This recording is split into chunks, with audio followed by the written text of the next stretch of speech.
Ақылы бөлімде оқып жатқан студенттер грант егері атана алады. Қарағанды техникалық университетінде биыл 8 жаңа мамандық ашылмақ. Бұл ақпарат Әбілқас Сағынов атындағы техникалық университетінің тарихы, жетістіктері, артықшылықтары атты брифингте айтылды. Биыл Қарағанды техникалық университетінде IT-инженерик мамандығы ашылмақшы.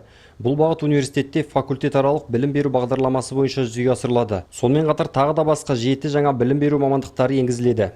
Биылғы оқу жылында біз бірқатар білім беру бағдарламалары бойынша халықаралық рейтингтерден өттік. Қазіргі таңда бірқатарының жауаптарын алдық.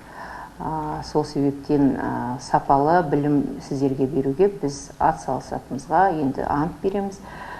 Себебі жалпы дамыған мемлекеттердің, кез келген дамыған мемлекеттің бағасы ол жалпы білім беру бағдарламаларымен тікелей байланысты. Университет архитектура, экономика, жел қауіпсіздік және тағы да басқа бағыттар бойынша жаңа бастамаларды қолға алды. Техникалық жабдықтар санын арттыруда. Брифингте оқу орны тарапынан студенттерге көрсетілетін әлеуметтік көмек жайы айтылды. Әсіресе мүмкіндігі шектеулі студенттерге түрлі жеңілдіктер қарастырылған.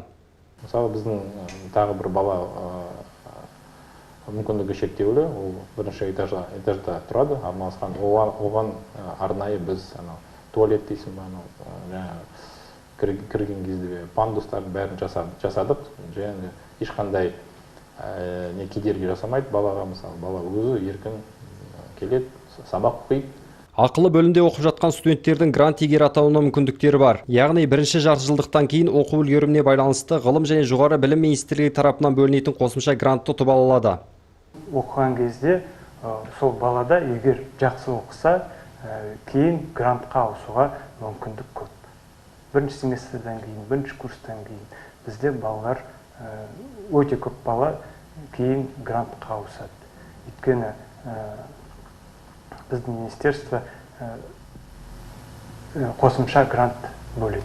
Әбілқас Сағынов атындағы Қарағанды техникалық университеті Қазақстан Америка университеттері консорциумының серіктестік бағдарламасының негізін қалаушы мүшелерінің бірі ретінде таңдалды. Оқу ордасы Қазақстанның үздік топ 4 университетінің қатарына еніп отыр. Жоғары оқу орнында шамамен 15 мыңнан астам студент білім алады.